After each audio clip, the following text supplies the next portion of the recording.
Buenas noches a todos. Mayo Educación Ejecutiva les da la más cordial bienvenida a nuestro webinar Fundamentos de Derecho Contractual aplicados a proyectos de construcción, el cual es transmitido a través de Zoom y de Facebook Live. Como saben, Mayo Educación Ejecutiva es una empresa que promueve una serie de programas y seminarios de capacitación continua relacionados a la administración de contratos y construction management. Es por esta razón que el día 26 de mayo se dará inicio al seminario especializado Fundamentos de Derecho Contractual aplicados a proyectos de construcción, edición 2022, donde también participará nuestro especialista Walter Vázquez Rebasa, presente en el webinar de hoy. Los participantes accederán a un descuento exclusivo, solo tienen que escribirnos al WhatsApp 993-712-803. Sin más preámbulo, presentamos al magíster Walter Vázquez Rebasa, profesor de Derecho de los Contratos en la Pontificia Universidad Católica del Perú, Business Affairs Cónsul para la TAM en Hitachi Rail, es abogado y magíster con mención sobresaliente por la PUC, con estudios en la Universidad Complutense de Madrid, es especialista en estructuras contractuales complejas de infraestructuras mercantiles, inmobiliarias y civiles. Del mismo modo, se desempeña en la elaboración de estrategias de prevención y solución de disputas y brinda asesoría legal en derecho de la construcción y derecho civil. Viene desempeñándose como asesor legal de una empresa líder mundial en tecnología con ocasión a sus proyectos como la línea 2 del Metro de Lima, e inversiones en Lima, Panamá y otros países de Latinoamérica. Ahora sí, vamos a iniciar nuestro webinar. No olviden dejar sus preguntas en el chat para que nuestro especialista las responda en el bloque final. A continuación, procedo a darle la palabra a nuestro docente. Buenas noches con todos y todas. Mi nombre es Walter Vázquez. La noche de hoy voy a, digamos, hacer una clase introductoria de lo que será futuramente el curso de Derecho Contractual aplicado o Fundamentos del Derecho Contractual aplicado a proyectos de construcción. Para tal efecto, he preparado un material con solamente unos 2-3 puntos de los cuales se van a tratar en el, digamos, evento. Y entiendo que los están viendo en este momento. El material voy a pasar a desarrollar el contenido que hemos reservado para la noche de hoy. Y evidentemente, posteriormente podrán formularme las preguntas que consideren pertinentes, ¿no? Va a haber un tiempo para tales efectos. Bueno, hablarles un poco de mi experiencia. Actualmente yo soy Business Affairs Counsel para Hitachi Rail, STS, que es una empresa de tecnología, de obra electromecánica, que es parte de las ejecutoras de la línea 2 del Metro de Lima. En el ámbito académico soy profesor de Derecho Contractual en la Universidad Católica y también profesor visitante en la Universidad Externado de Colombia. Y bueno, en mi expertise profesional tiene que ver con el manejo de contratos, con el manejo del derecho civil, patrimonial, el derecho a la construcción, y bueno, de estructuras pues civiles, mercantiles e inmobiliarias, ¿no? Bueno, los 3 tópicos que vamos a tratar la noche de hoy van a ser, número 1, la importancia del derecho contractual en los proyectos de construcción. Número 2, algunas nociones o algunos alcances sobre la noción de alcance de trabajo en contratos de construcción y algunos puntos legales importantes sobre las variaciones, categoría dentro de la cual están incluidos los adicionales y los deductivos. Tópico número 1. ¿Cuál es la importancia del derecho contractual en los proyectos de construcción? En primer lugar, tenemos que tener en cuenta que el derecho no es un saber salomónico, ¿no? Cuando se nos viene a la mente el saber salomónico, ¿no? Se nos viene a la mente un pasaje bíblico, digamos que hace poco ha sido Semana Santa, ¿no? Seguramente todos lo recordamos. Se trata del pasaje bíblico, pues, en el cual comparecen ante el rey Salomón dos mujeres disputándose la maternidad de un niño. Y evidentemente, pues en esa época no existía una forma científica de saber cuál era la verdadera madre, porque no existía la prueba de ADN. Entonces el rey Salomón y sus asesores no podían saber con certeza quién era la verdadera madre, o sea, quién de las mujeres tenía razón y quién estaba mintiendo. No había forma de saberlo.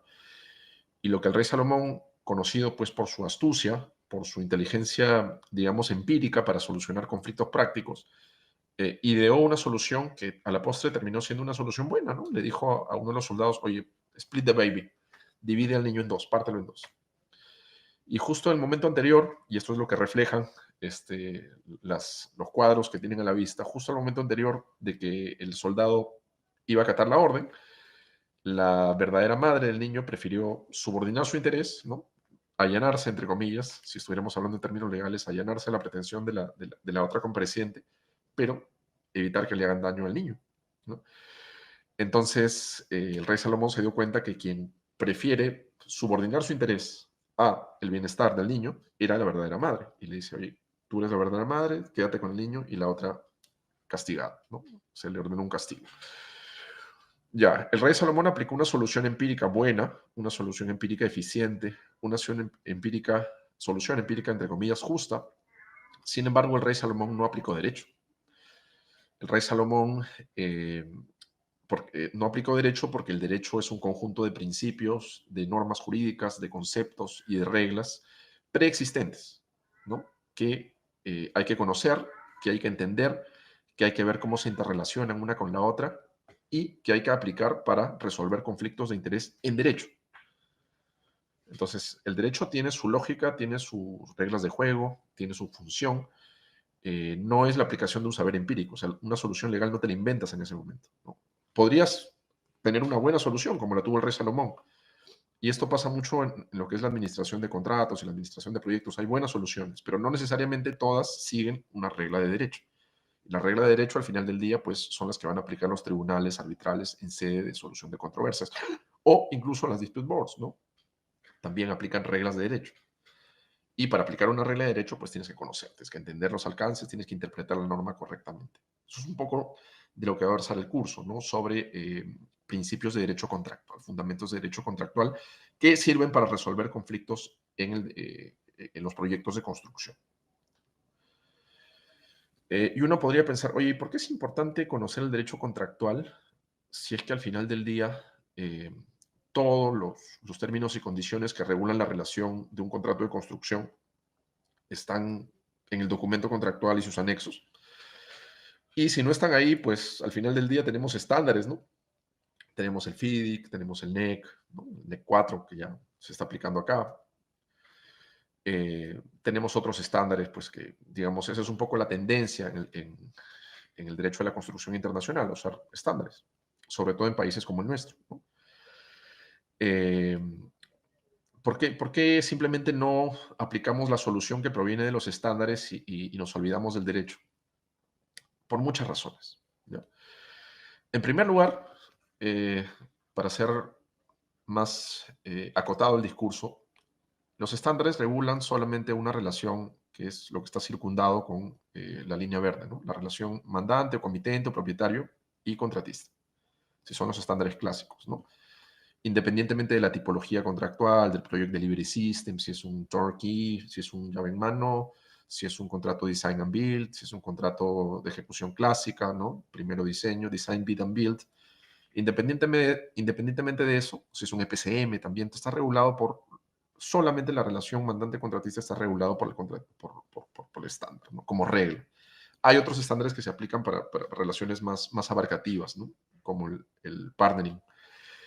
Pero, por ejemplo, el contratista no solamente se relaciona con su mandante, ¿no? Que es lo que puede estar gobernado por el estándar, se relaciona también con ocasión a la ejecución de un proyecto de construcción, se relaciona con una serie de, digamos, agentes económicos. Se relaciona con su matriz, se relaciona con su consorciado, se relaciona con sus subcontratistas, se relaciona con sus proveedores, ¿no? Con sus trabajadores, con quienes están en su planilla, con los asesores, con financistas, con el diseñador, con autoridades gubernamentales. Para todos esos, digamos, terceros, entre comillas, en realidad no son terceros porque son contraparte contractual de algún contrato que se celebra entre el contratista y estos agentes económicos. Oye, para estos agentes económicos no hay un estándar que se aplique, ¿sí? Para esos agentes económicos se aplica el derecho contractual.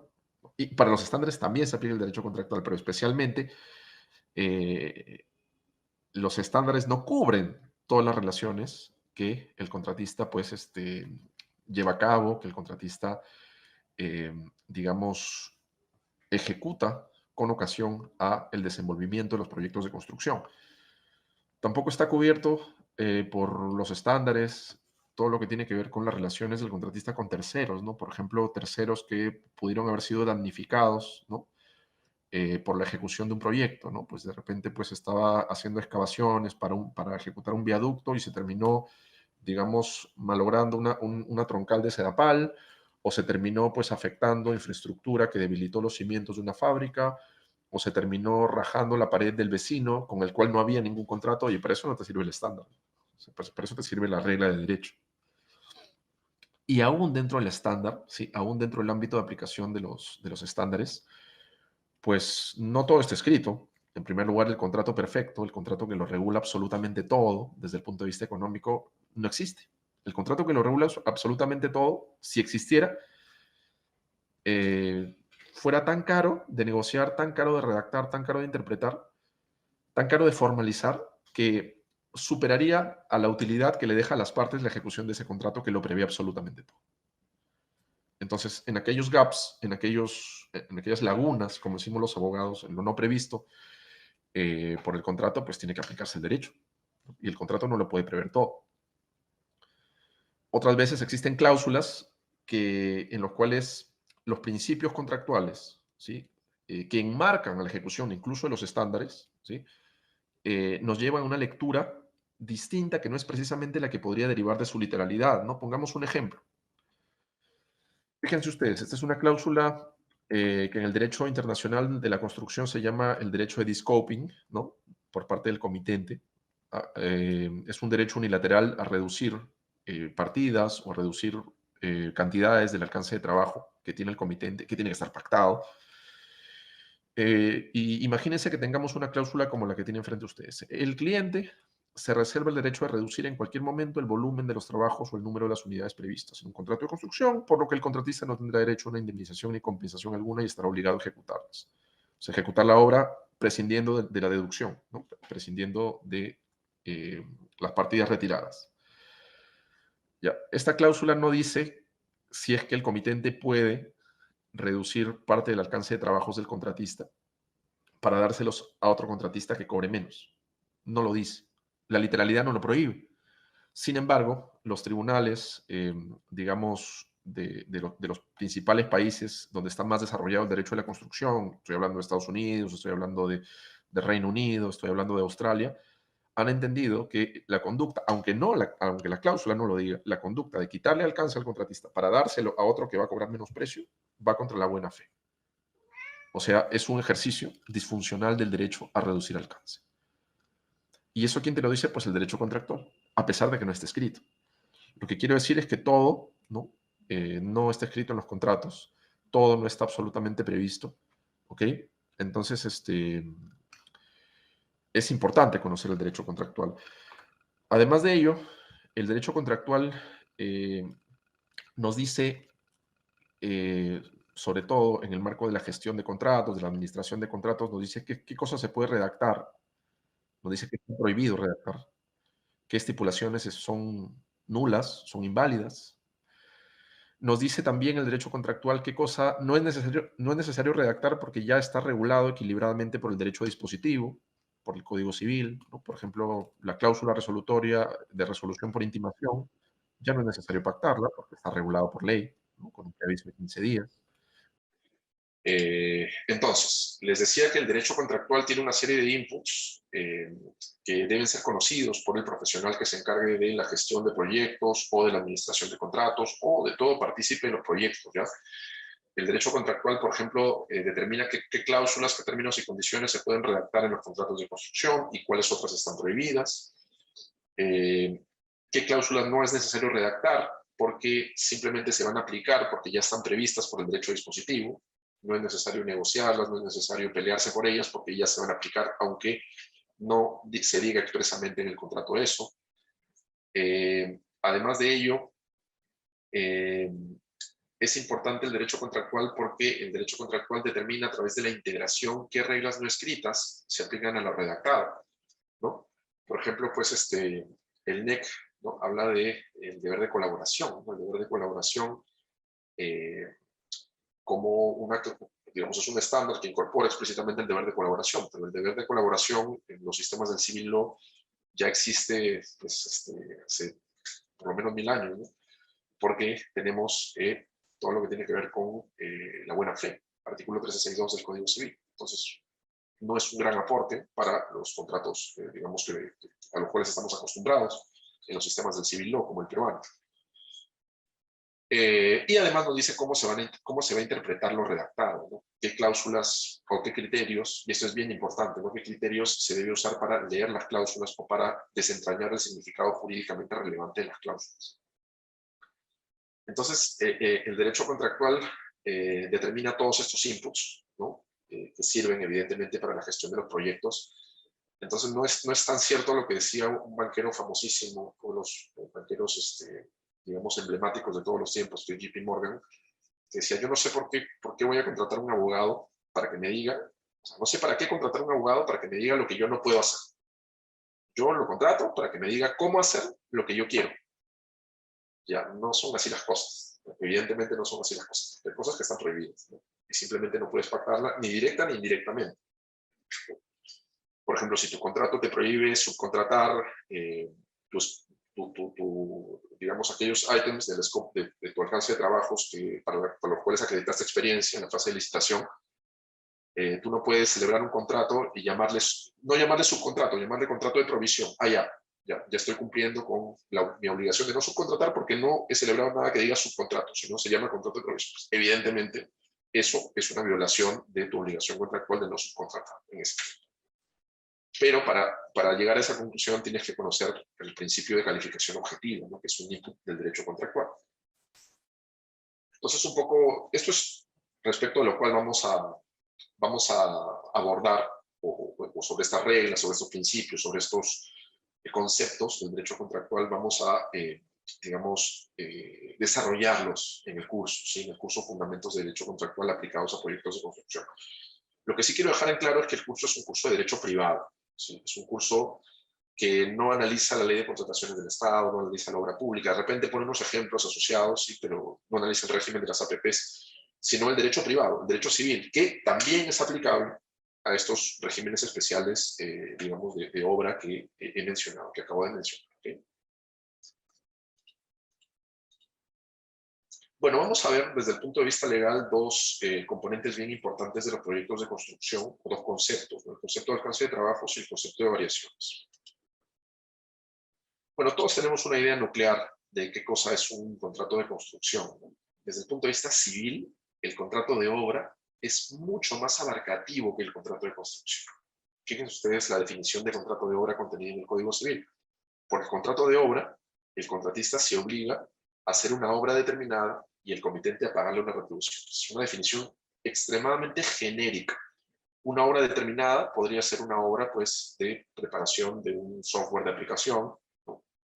Podría ser la confección de un terno a medida, podría ser la realización de una estatua, pero en esos casos tenemos obras que no son contratos de construcción. Entonces, cuando hablamos de contratos de construcción, hablamos de una especie de contrato de obra. Claro, en la praxis transaccional, en el día a día, muchas veces se usa como sinónimos, ¿no? Contrato de construcción y contrato de obra. Pero desde el punto de vista de la legislación civil, la obra, repito, es mucho más extensa, mucho más abarcativa que el contrato de construcción.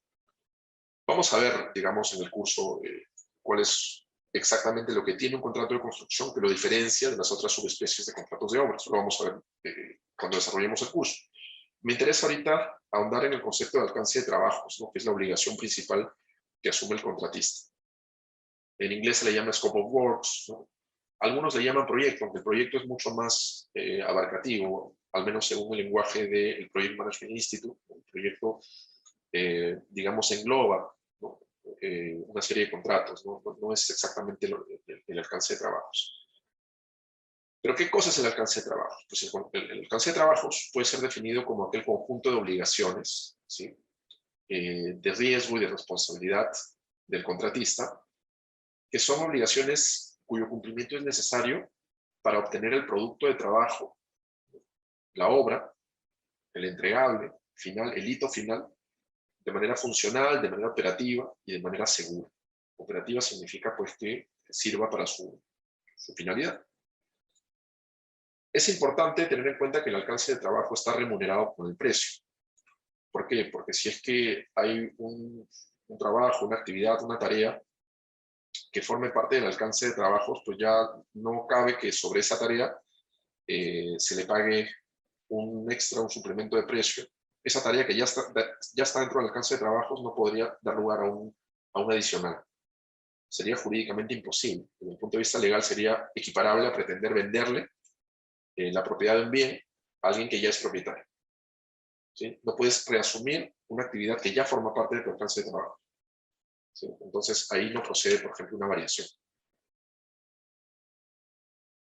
Para determinar desde el punto de vista legal qué actividades forman y no forman parte del alcance de trabajos, se utilizan las técnicas de la interpretación y de la integración de los contratos, ¿no? La interpretación de los contratos es un proceso que está reglado, es un proceso para el cual la ley establece pautas, la ley establece criterios, la ley establece principios. No puedes bypassarte esos principios. No puedes simplemente darle a la cláusula el significado que te da la gana. Tienes que darle el significado que la ley establece o cómo llegar a ese significado siguiendo el camino que la ley prevé. Y existen criterios de interpretación, criterios pues literal, de la buena fe, criterio teleológico, criterio funcional, criterio pues que apela a la naturaleza de la operación, a las circunstancias del caso concreto, el criterio sistemático de interpretación, pues esto también lo vamos a ver en el curso. Pero el alcance de trabajos no solamente se determina en base a la interpretación de lo que está escrito en el contrato, sino también en base a la integración. Integración, integración es la complementación del contenido del contrato con reglas que provienen de fuentes legales o que provienen de fuentes que no han sido reguladas por las partes. O sea, que no son parte de la autonomía privada de las partes del contrato de construcción. Por ejemplo, las buenas prácticas profesionales, por ejemplo, la buena fe, ¿no? Por ejemplo, la diligencia, la equidad, puede ser fuente de integración. Esto lo vamos a ver también con más detalle en el curso. Entonces, teniendo en cuenta esta definición de alcance de trabajos, pues nos vamos a dar cuenta que el alcance de trabajo es mucho más de aquello que está escrito en el contrato, que está en lo que fluye de los planos, que son anexos al contrato. Claro, normalmente nosotros tendemos a pensar que las actividades que son parte del alcance de trabajo son los denominados trabajos necesarios. ¿Qué son los trabajos necesarios? Pues son actividades que están expresamente establecidas a cargo del contratista, de responsabilidad del contratista, en los documentos contractuales, ¿no? Planos, especificaciones técnicas, cláusulas, condiciones generales, condiciones particulares, de ser el caso. ¿Sí? Por ejemplo, la ejecución del trazo de una línea de transmisión a lo largo de, digamos, donde el plano dice que debe pasar la línea de transmisión, pues eso es parte del alcance de trabajos del contratista porque los planos lo prevén, porque los términos y condiciones del contrato lo establecen así, es clarísimo, ¿sí? De eso no hay duda. Sin embargo, el alcance de trabajos es más que eso, ¿ya? El alcance de trabajos también está compuesto o podría estar compuesto por actividades que son de responsabilidad del contratista y que son indispensables para la realización idónea y segura de los trabajos necesarios. ¿Sí? Actividades de responsabilidad del contratista que son indispensables para la realización idónea y segura de los trabajos necesarios, siempre y cuando estas actividades sean previsibles. Por ejemplo, si tú tienes que hacer una obra civil en plena vía pública, aunque el contrato no lo diga específicamente, tienes que digamos, encargarte del cerramiento del sitio, salvo que el contrato lo haya colocado en cabeza de la contraparte. Pero si el contrato no dice nada, pues necesariamente para la obra civil necesitas un cerramiento. Necesitas obtener los permisos de tránsito, es algo previsible que establece la legislación aplicable, porque yo así nomás no puedo intervenir en la vía pública para excavar o para realizar, pues, digamos, algún tipo de tarea constructiva. Necesito permisos, y es algo previsible, y es algo que necesariamente es precedente a la ejecución de obras en la vía pública, ¿no? Necesariamente es precedente. Sin eso yo no voy a poder ejecutar obras en la vía pública. Es parte del alcance de trabajos. Si es que el contrato no dice nada, es parte del alcance de trabajos del contratista. Hay otros trabajos que son, digamos, contingentes, ya los trabajos contingentemente necesarios, que son actividades a cargo del contratista, que también son indispensables para la realización idónea y segura de los trabajos necesarios, pero que son coyunturales, es decir, eventuales, es decir, podrían ser requeridos o podrían no ser requeridos dependiendo de un factor de riesgo que no necesariamente controla el contratista pero que ha sido un riesgo colocado en cabeza del contratista, porque si el riesgo no lo asume el contratista, por ejemplo, un riesgo pues, de un terremoto imprevisible, pues que evidentemente no va a formar parte de su alcance de trabajos, digamos, tomar las medidas de precaución o lidiar con las consecuencias de la catástrofe. Pero si es una actividad coyuntural, aunque no lo controle el contratista, que forma parte de su alcance, que ha sido un riesgo colocado en el contratista, pues la materialización de ese riesgo va a tener que ser asumida por él como parte de su alcance.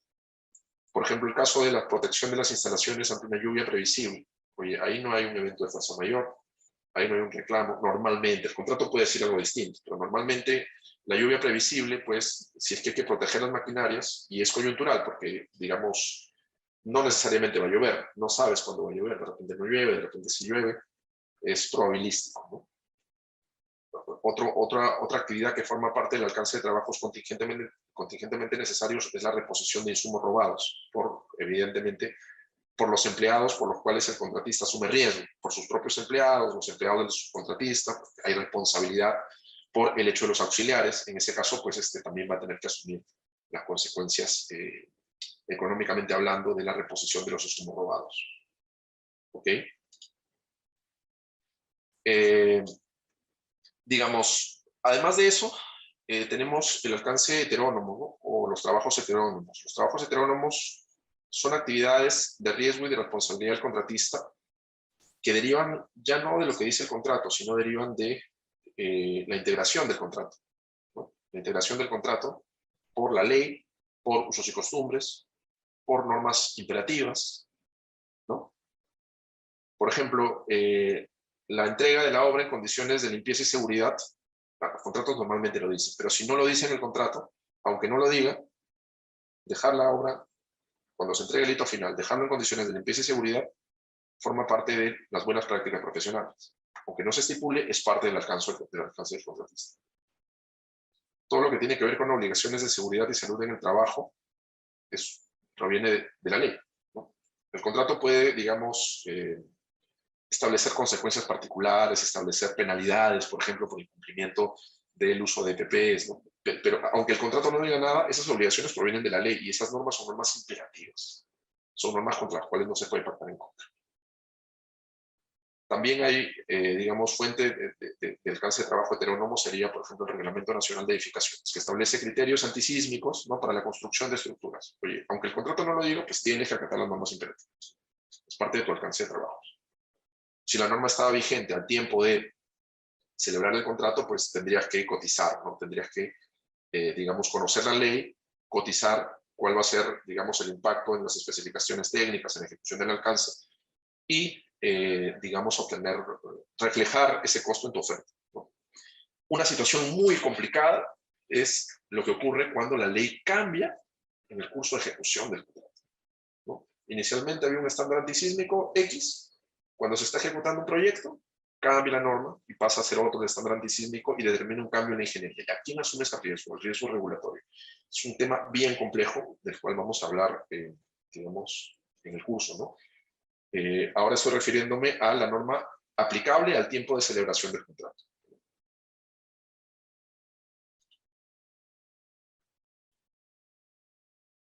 Bueno,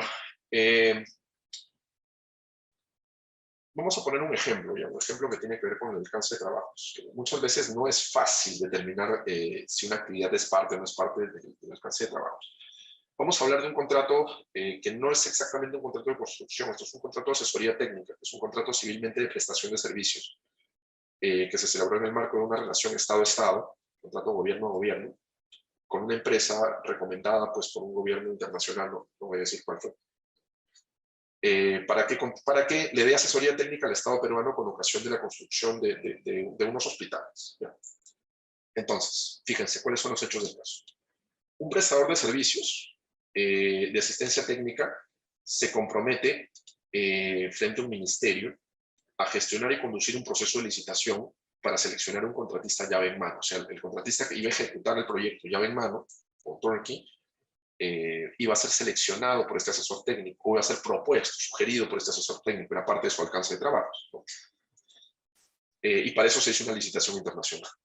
El prestador monta una estrategia de licitación en base al conocimiento del mercado peruano que se encuentra a disposición, o sea, levanta información sobre el mercado peruano. ¿Para qué? Para preparar una licitación que sea razonable, una licitación que permita, que sea viable, que sea factible, para que haya postores, para que haya competencia, para que haya mejores ofertas, al final del día en pro del convocante, que en este caso el Ministerio de Salud. Monta la estrategia de licitación. La licitación es finalmente insatisfactoria. No porque no porque el asesor técnico que montó la licitación no haya hecho su trabajo. Hizo su trabajo. Simplemente a esa licitación solo se presentó un postor. Y la oferta que presentó ese postor fue una oferta pues que estaba muy, pero muy desviada del presupuesto y del tiempo referencial que tenía en mente el ministerio para la implementación de ese hospital. ¿Sí? O sea, ni siquiera se pusieron a negociar en una shortlist o en una ronda con el postor preferente porque las condiciones que se propusieron y las que tenía en mente el ministerio eran muy distintas. Y principalmente eran muy distintas porque este postor no había hecho los estudios, digamos, que le permitían efectuar una cotización, digamos, no los había hecho él, sino básicamente había recibido información que había levantado previamente en base a estudios el ministerio y otros consultores. El postor argumentaba que si él hubiese hecho el estudio, pues la oferta reflejaría, sería menos costosa porque reflejaría un menor nivel de riesgo. Se está asumiendo un riesgo porque podría ser que los estudios estén mal hechos al final del día y que su alcance sea mucho mayor al que muestran los estudios referenciales a los que tuvo acceso este postor. Evidentemente este postor no se le adjudicó la buena pro, y lo que se requirió fue un proceso de reestructuración de la licitación. Es decir, se volvió una iteración, ¿no? Como hablan en el lenguaje de los, digamos, project management, una iteración, se volvió atrás. Es decir, se reestructuró la licitación, se hizo cambios en los modelos de contratos, se hizo cambios en la tipología contractual, ¿no? Se introdujo la idea de early involvement del contratista para que el contratista haga los estudios que se necesitan y evidentemente refleje una oferta con menor nivel de riesgo, y se volvió a lanzar la licitación. Ya. Esta reestructuración de la licitación implicó trabajos distintos por parte del postor que montó la estrategia inicial de licitación. Claro, pues, antes la licitación si tenía 4 fases, con esta reestructuración va a tener 6 fases, o sea, más trabajo que inicialmente no estaba previsto. Y además de ello, evidentemente si hay más trabajo, pues, y además de ello el proceso de licitación tomó al final del día mucho más tiempo que el que se tenía planificado, entonces también tomó mayores costos, no solamente costos directos, sino también costos indirectos, ¿ya? También hubo mayor tiempo de permanencia de este postor en la ejecución de esta tarea, ¿no? De la licitación, y bueno, todo su staff tuvo que estar presente para la reestructuración. La pregunta es, por esas mayores actividades y por ese mayor tiempo de permanencia realizando su alcance de trabajos, ¿este prestador tiene derecho a que se le apruebe una variación?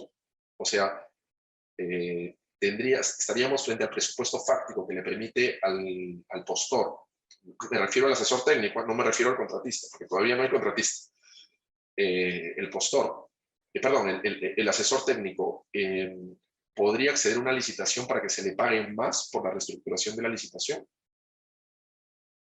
o es que esta reestructuración de la licitación era parte de su alcance de trabajos. Y si es parte de su alcance de trabajos, pues no tiene derecho a más tiempo y a más dinero. ¿Por qué? Porque está haciendo lo que le pagaron inicialmente y que se supone que tiene que hacer. ¿Es parte del alcance de trabajos la reestructuración de la licitación? Y desde el punto de vista legal y técnico también, es una pregunta que no es sencilla responder. O sea, muchas veces, digamos, los casos más evidentes, ¿no? Oye, los planos dicen que tienes que hacer un trazo de una línea de alta tensión de 60 kV. Ya, oye, el contrato lo dice, es parte del alcance de trabajos. Pero muchas veces ocurre que no hay claridad, ¿no? En este caso, la reestructuración de la licitación es parte del alcance de trabajos del asesor técnico. Y bueno, no les puedo dar una respuesta absolutamente clara. Lo que sí voy a hacer es darles algunas preguntas, ¿no?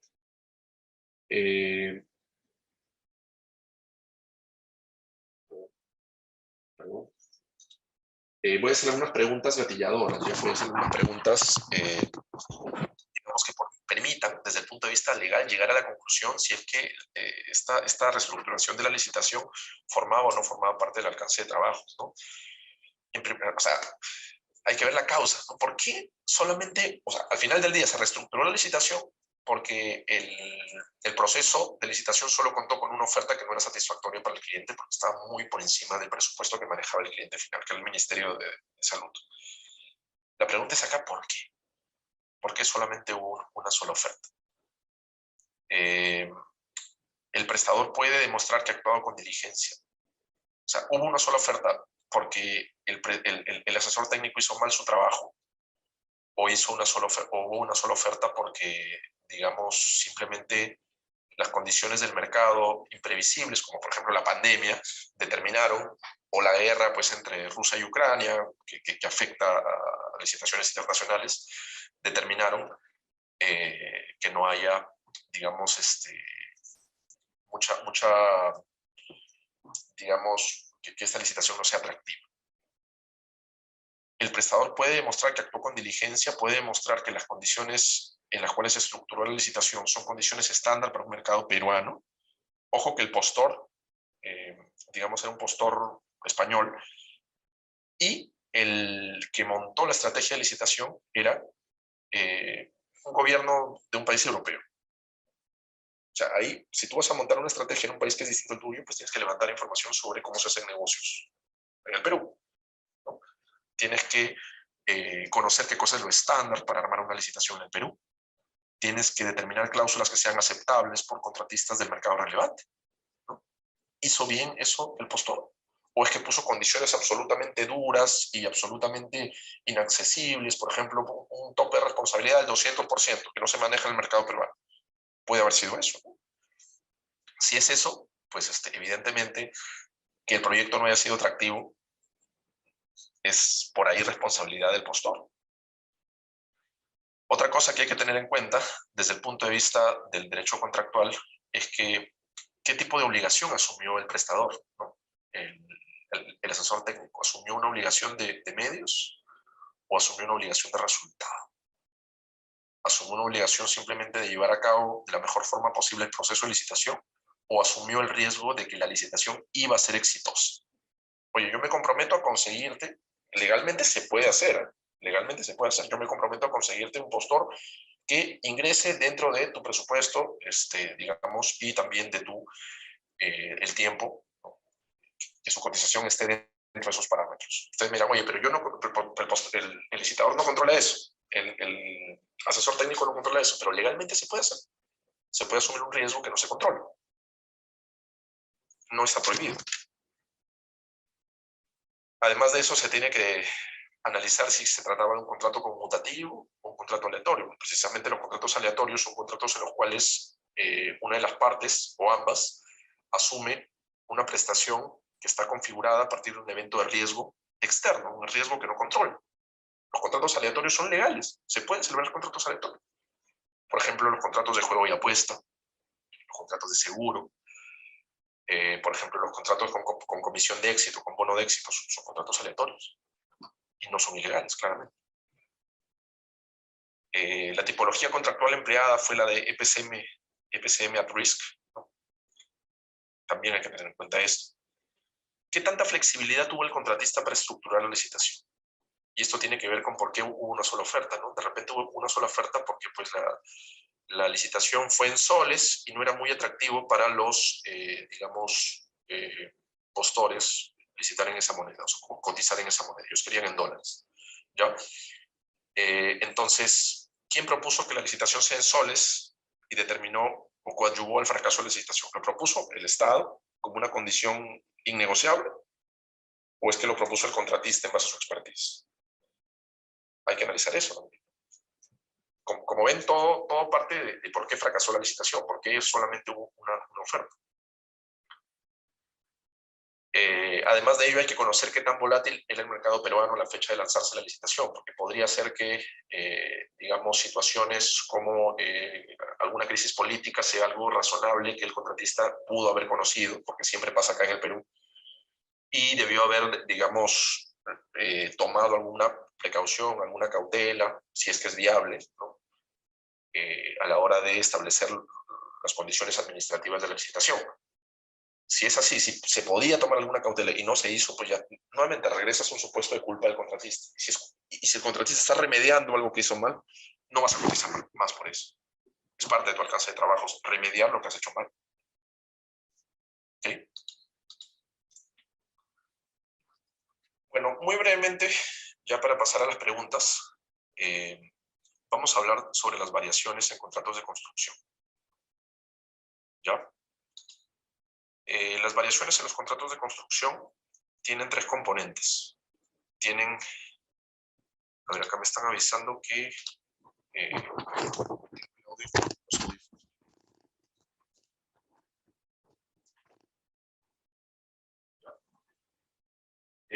bueno, las variaciones de los contratos de construcción tienen tres componentes, ¿no? Desde el punto de vista legal. En primer lugar, para que se modifique un contrato de construcción se necesita un negocio jurídico modificativo. También se puede modificar por ley, ¿ya? Pero es algo bien excepcional y necesita la intervención del juez. Pero normalmente, en el 98% de los casos, los contratos de construcción se modifican por un negocio jurídico, sea una modificación consensuada, un orden de cambio, una adenda, o sea una instrucción que en el fondo contiene una variación, pero que es instrucción porque es unilateral, necesita una manifestación de voluntad de ambas partes, o por lo menos del comitente si es que se ha pactado de esa forma. Además de ello, para que exista una variación se requiere una alteración de algún aspecto de la línea base del alcance de trabajos asumido por el contratista. El alcance de trabajos pues tiene que verse impactado con una innovación, ¿no? Por ejemplo, antes tenías que usar cable antirroedor, ahora tienes que usar cable normal. ¿Sí? Antes tenías que construir una escalera de caracol, ahora tienes que construir una escalera eléctrica. Tiene que haber algo de innovación en ese alcance de trabajos. La gran mayoría de variaciones son variaciones que tienen el componente de la común intención de las partes de impactar la remuneración y el plazo. Claro, pues, si vas a hacer una casa de 2 pisos, pues evidentemente el precio que vas a cobrar se supone que va a ser mayor. Si te van a quitar el 50% del alcance de trabajos, pues evidentemente el precio se va a reducir y el tiempo también podría acortarse, ¿no? Normalmente se impacta el precio y el plazo. No necesariamente podrían haber variaciones que tienen un propósito de liberalidad. Son raras, pero existen, ¿no? Por ejemplo, un propósito de cooperación. De repente, pues el contratista se compromete, qué sé yo, se compromete a dar capacidad de almacenamiento que tiene libre a favor del cliente, no le va a cobrar nada por eso. Eso también podría darse en un proyecto. Es raro, pero podría ocurrir. Cuando hablamos de negocio jurídico modificativo, ya lo había mencionado, ¿no? El negocio jurídico modificativo es unilateral. Podría ser unilateral si es que el comitente se ha reservado un derecho de ordenar cambios, de instruir cambios. Este derecho normalmente se lo reserva el comitente, o sea, lo pacta el comitente, y lo ejerce cuando hay una situación de necesidad de destrabar una situación controvertida, cuando el contratista se está poniendo muy especulativo, cuando te quiere cobrar muy caro, cuando no se pone colaborativo para llegar a una adenda, a un orden de cambio que determine los términos de la variación, oye, el comitente ejerce unilateralmente su derecho de introducir la variación y posteriormente ya se van a discutir el mecanismo de solución de controversias. Si es que no llegan a un acuerdo consensual, se van a discutir todo lo que tiene que ver con el precio y todo lo que tiene que ver con el tiempo de esa variación ordenada por el comitente. Lo normal es que las variaciones se consensúen entre comitente y contratista, ya sea a través de la suscripción de una adenda, ya sea la construcción de un orden de cambio, también es un contrato, un orden de cambio, dicho sea de paso. En los proyectos suele pasar que las variaciones, entre comillas, se regularizan en documentos como, por ejemplo, la liquidación parcial, la liquidación total, algunos lo llaman el finiquito. Son variaciones en sede de regularización. En proyectos privados, ¿ya? Porque esto no se puede hacer en la obra pública. Esto está prohibido por el reglamento de contrataciones del Estado. Lo que sí hay que tener en cuenta, y ya con esto voy a ir un poco pasando las preguntas, ya porque ya estamos en tiempo, lo que sí hay que tener en cuenta es que si se quiere introducir una variación al contrato de construcción, no basta con iniciar el procedimiento contractual para modificar el alcance.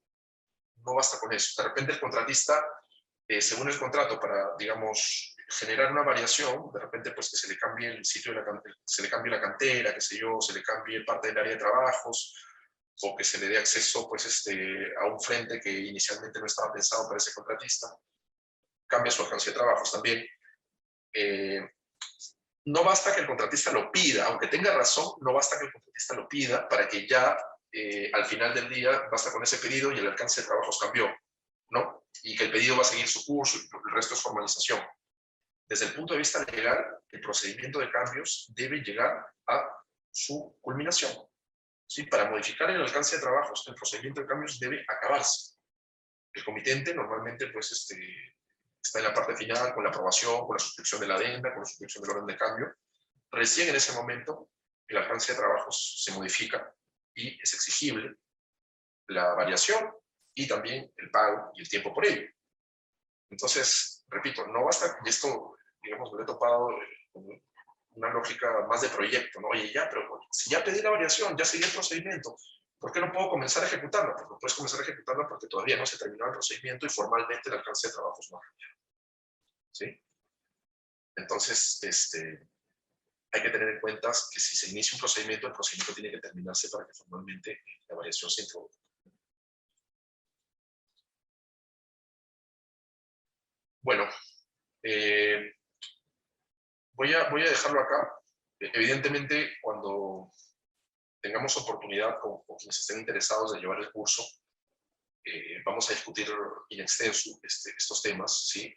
Ahora, digamos, la discusión va a ser más anteriormente un poco el tiempo no permitía discutir tan in extenso los temas que íbamos a desarrollar, pero ahora va a haber más tiempo. Sí, se ha aumentado el tiempo del curso, se ha aumentado las horas, se ha aumentado, digamos, los módulos temáticos. Va a haber un módulo sobre controversias frecuentes en proyectos de construcción que lo va a dictar un abogado muy prestigioso, que es litigante, que digamos, trabaja en arbitrajes de construcción, no solamente en el Perú, sino en otros países. Entonces, vamos evidentemente a reforzar, vamos a desarrollar, vamos a amplificar esos conceptos, vamos a responder las preguntas cuando desarrollemos el curso. En esta oportunidad voy a pasar a dar paso a las preguntas, ¿sí? Que tengan ustedes, que tengan los participantes, porque eso, digamos, era lo planificado. A ver. No sé si yo mismo las leo, Pamela, o tú me indicas. Sí, ¿me logras escuchar? Sí. Me parece que han preguntado a Alejandra Guamán si tenías alguna referencia bibliográfica que recomiendes sobre estos aspectos. A ver, vamos a ver las preguntas acá. Estoy viendo. Vamos a ver desde la más antigua hasta las más nuevas. Carlos del Valle señala, pero para eso se le obliga a que contrate un seguro que cubra los daños por terremoto. Claro, me había olvidado del seguro. El seguro también es parte importante de los proyectos de construcción.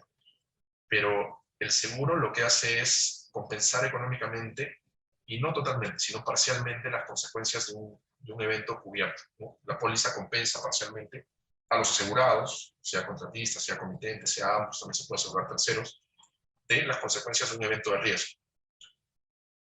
El seguro normalmente no cubre el 100% de las consecuencias de un evento de riesgo. Pero en todo caso, el seguro no es que el seguro asuma ese alcance de trabajos o el que el seguro asume ese riesgo. Simplemente el seguro paga los términos de la póliza y se acabó la participación del seguro. Y si yo tengo que asegurarme contra algo, pues muy probablemente ese riesgo que yo estoy tomando, o sea, que estoy tomando y por el cual me aseguré, es un riesgo que yo asumí, ¿no? Por ejemplo, claro, en este caso, podría ser por eventos que el contratista controla, podría ser por eventos naturales, pero digamos, el seguro no es que el seguro me quite alcance de trabajo, va de la par, va de la mano. O sea, si es que yo tomé el riesgo, me aseguro, ya sea porque el contrato me lo indica, ya sea porque, digamos, es la mejor forma de evitar yo asumir mayores contingencias económicas, pero no es que me quite alcance, sino que simplemente compensa compensa la verificación del siniestro a favor de los términos que están previstos en la póliza. A ver, ¿cómo está dirigido?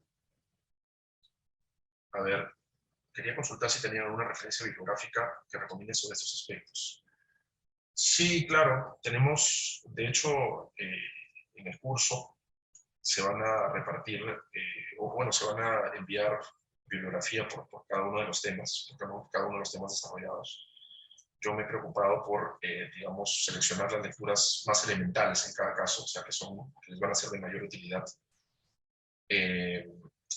Digamos, valga verdades, algunas lecturas son más fáciles de entender que otras, ¿sí?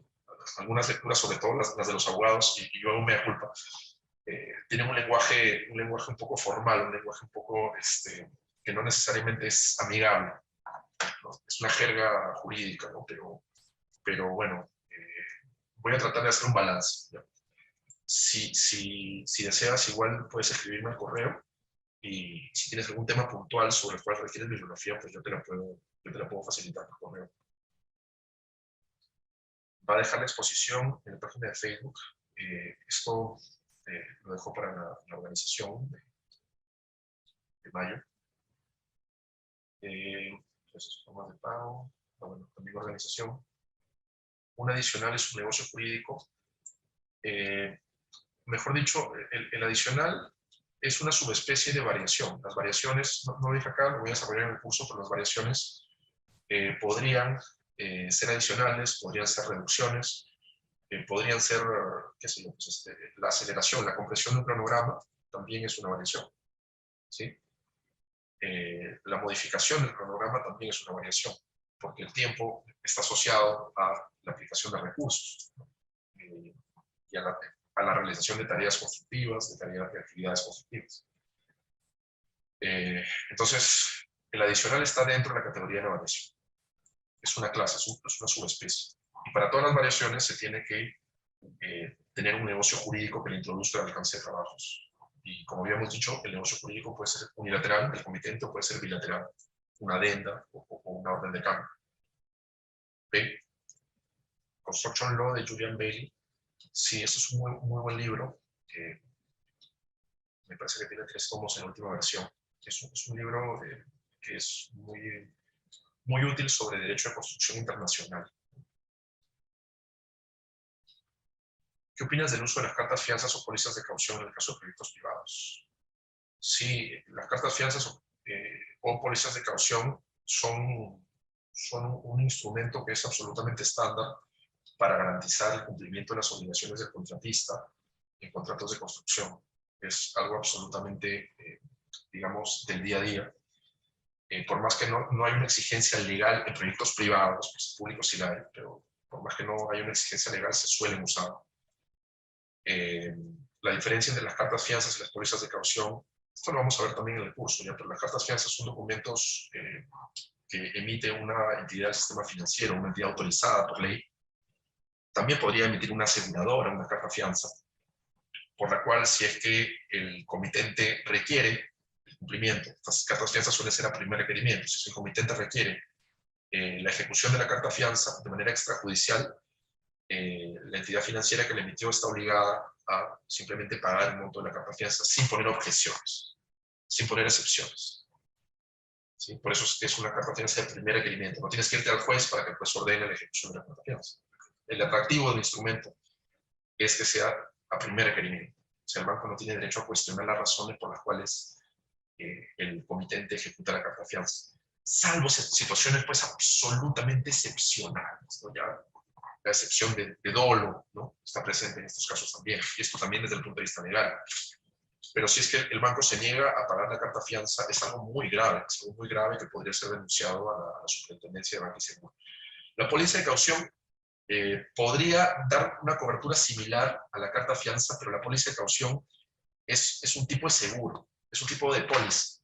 Por eso muchas veces los clientes consultan, oye, no te puedo dar carta fianza, pero mi contratista me quiere dar una póliza de caución. ¿Lo acepto?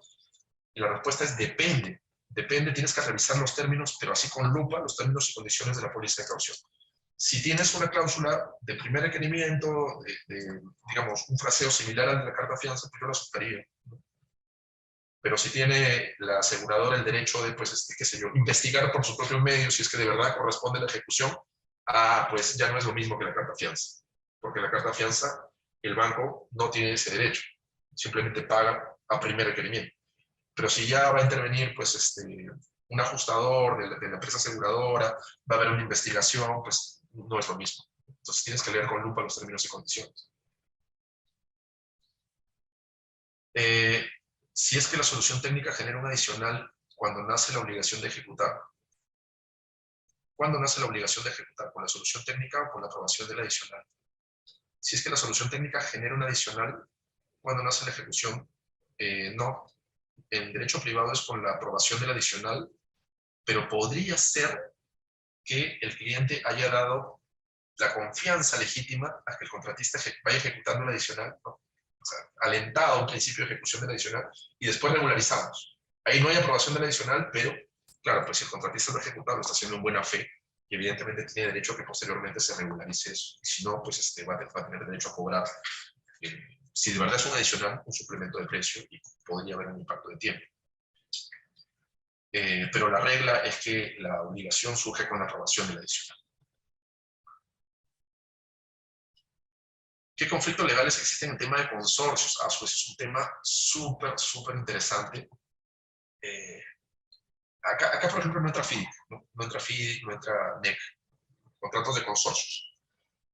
En consorcios hay un montón de conflictos, ¿no? Por ejemplo, la delimitación del alcance de trabajos. Si el consorcio constructor alfa tiene que asumir, qué sé yo, pues la ejecución de una subestación eléctrica de alta tensión, ¿ya? Si lo tiene que asumir el consorcio, pues ya es problema de pasar, o sea, la asunción del consorcio ya tiene un segundo problema. ¿Cuál consorciado tiene esa obligación? Delimitación del alcance de los consorciados. Oye, de que lo va a hacer uno u otro, lo va a hacer uno u otro, porque el consorcio ya asume la tarea. Ya, de los dos, ¿quién lo tiene que hacer? Eso tiene que estar súper, súper bien dividido en el acuerdo de consorcio. Tiene que haber una delimitación del scope of work de cada consorciado. Y lo que tú no haces, el otro lo va a tener que hacer. Entonces hay muchas controversias con ocasión a eso, ¿no? Otras controversias en los consorcios, y que también es un problema súper, súper denso, es quién asume el costo de las facilidades comunes, ¿no? Por ejemplo, una facilidad común podría ser un sistema de aire comprimido, ¿no? O un sistema de alimentación eléctrica temporaria, que lo contrata uno, pero sirve para ambos consorciados. Otra facilidad, por ejemplo, podría ser las licencias, ¿no? Los permisos constructivos, ¿no? Por ejemplo, el cerramiento le permite hacer trabajos a ambos consorciados. Pero si lo hace uno de ellos, ese que hizo el cerramiento tiene derecho a cobrarle al otro. Es un tema súper... ¿Y cuánto le va a cobrar al otro? Esto tendría que estar previsto en el acuerdo de consorcio, pero si no está previsto, legalmente, ¿cuánto derecho tiene a cobrarle al otro? ¿50%? ¿30%? Esos son los conflictos que surgen, digamos, entre consorciados. También hay conflictos que tienen que ver con los llamados inputs, ¿no? O sea, la información que un consorciado le da al otro y que requiere el otro consorciado para ejecutar su alcance de trabajos.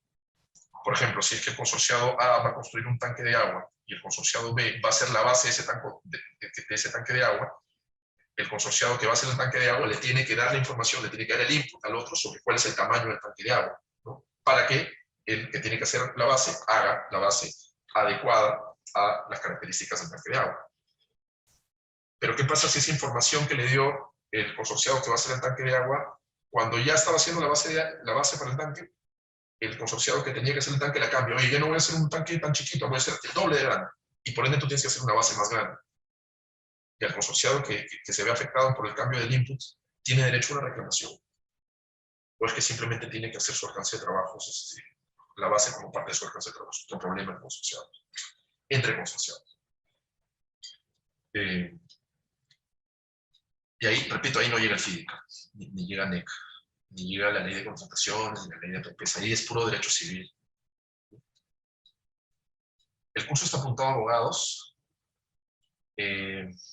Pues, a ver, el curso de fundamentos está apuntado a abogados, a ingenieros, que manejan reclamos, administradores de contrato y en general a personas que lidian con reclamos en proyectos de construcción. En nuestro sistema legal, por ejemplo, en las dispute boards, no necesariamente los adjudicadores tienen que ser abogados, ¿no? Bajo el reglamento de la ley de contrataciones del Estado, no se requiere ser abogado para ser parte de una JRD. Entonces, yo diría que el curso es más amplio, no es solamente para abogados. Actualmente estoy trabajando en un curso, digamos, de futuro lanzamiento, que sí entra a tallar problemas, entra a desarrollar problemas ya mucho más complejos en proyectos de construcción que sí tienen puro componente jurídico, ¿no? Por ejemplo, las demoras concurrentes, por ejemplo, las disrupciones, ¿no? Son temas densos, muy densos, ya no son de fundamentos, sino mucho más densos que requieren una aplicación mucho más abarcativa de teoría jurídica. Pero este curso, Fundamentos, está pensado más es de amplio espectro, ¿no? Para profesionales que no necesariamente son abogados también. Bueno, el tema de los contratos llave en mano lo vamos a desarrollar en el curso. El riesgo social, pues el riesgo social, si no está asignado en el contrato, pues hay que ver si son aplicables las reglas de la fuerza mayor. Y para que haya fuerza mayor, depende de muchos factores, ¿no? Para que haya fuerza mayor se necesita que se trate de un evento extraordinario, imprevisible, irresistible. Si la comunidad, digamos, X se pone violenta, con todas las mineras que hacen, digamos, sus trabajos a la redonda, ya no es un hecho imprevisible. Lo imprevisible sería que esas manifestaciones pues tengan una magnitud de violencia que nunca se había visto previamente. O sea, hay que ver, hay protestas y protestas, ¿no? Hay algunas contra las cuales se puede lidiar, otras con las cuales ya es imposible, ¿no? Por ejemplo, no se puede lidiar, sería un evento irresistible que seguramente daría lugar a fuerza mayor, si es que, y esto ha pasado, ¿no? Si es que la comunidad empieza a secuestrar a los digamos, jefes del proyecto, a los administradores del proyecto, los secuestra, literalmente los secuestra. Evidentemente, en ese caso no le vas a exigir al contratista superar ese obstáculo de cumplimiento.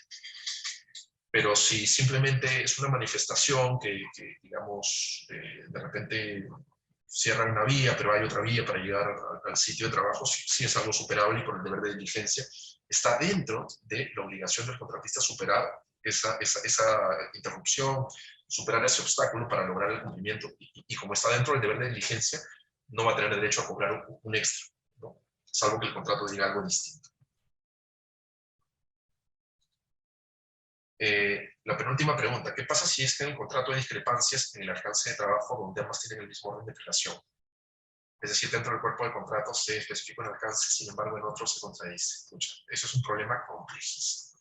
Precisamente para evitar las incongruencias entre anexos del contrato, o entre condiciones generales y condiciones especiales, o entre cláusulas de un mismo cuerpo contractual, es que se utiliza estas cláusulas de prelación, ¿no?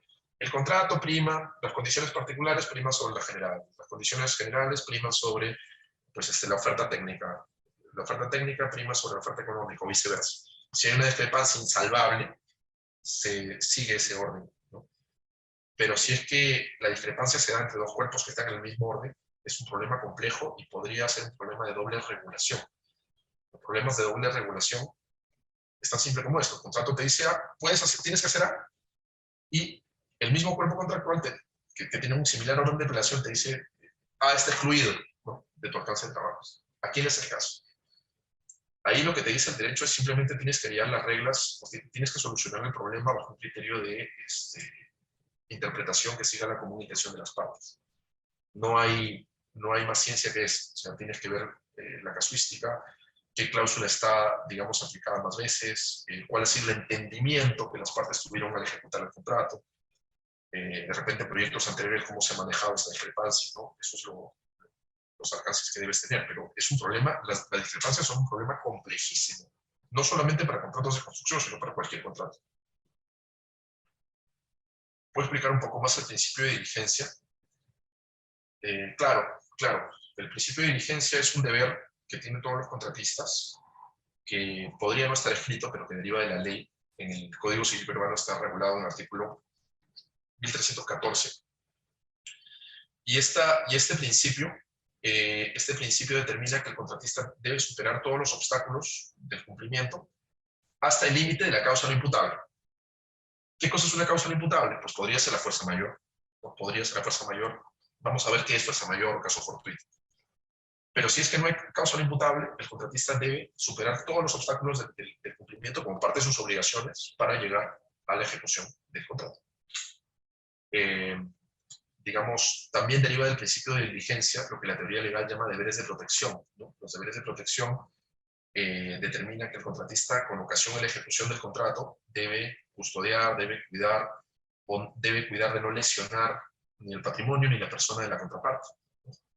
Y evidentemente el acreedor también, pero lo que pasa es que el comitente normalmente paga precio y no tiene obligaciones constructivas. Las podría tener procura, podría tener pues, obligaciones de hacer otro tipo de obras, y con ocasión a ello también tendrá un deber de diligencia. Pero básicamente va por ahí el principio de diligencia. Recuerden que es una obligación que no está pactada, o que podría no estar pactada, que deriva de la ley, y es irrenunciable, se puede pactar en contra, sería como pactar en contra de la buena fe. Los cuerpos normativos contractuales a nivel de uniformización, por ejemplo, los principios de UNIRWA, determina que no se puede pactar contra la buena fe. No se puede excluir por pacto de la buena fe. ¿Okay? Bueno, espero digamos, haber podido absorber las consultas de manera satisfactoria. Evidentemente, esto es simplemente una introducción al curso que se va a llevar a cabo. Espero que les haya sido de interés. En cualquier caso, podrían escribirme en mi correo para cualquier aclaración, o si requieren algún material bibliográfico, pues encantado de proporcionárselos. Bueno, por mi parte ha sido todo. Gracias por la participación en este webinar. Le doy el paso a Pamela, digamos que va a realizar algún anuncio. Agradecemos a nuestro especialista por esta excelente exposición, así como también a todos nuestros participantes por su tiempo y por formar parte de un nuevo webinar. Esta sesión, así como todos los webinars pasados, los podrán encontrar en nuestro canal de YouTube, Mayo Educación Ejecutiva, y como Mayo ED Podcast en Spotify. Al finalizar la transmisión les estará llegando una encuesta que nos permitirá a nosotros brindarles cada vez un mejor servicio. Mayo Educación Ejecutiva les agradece su participación. Buenas noches. Buenas noches.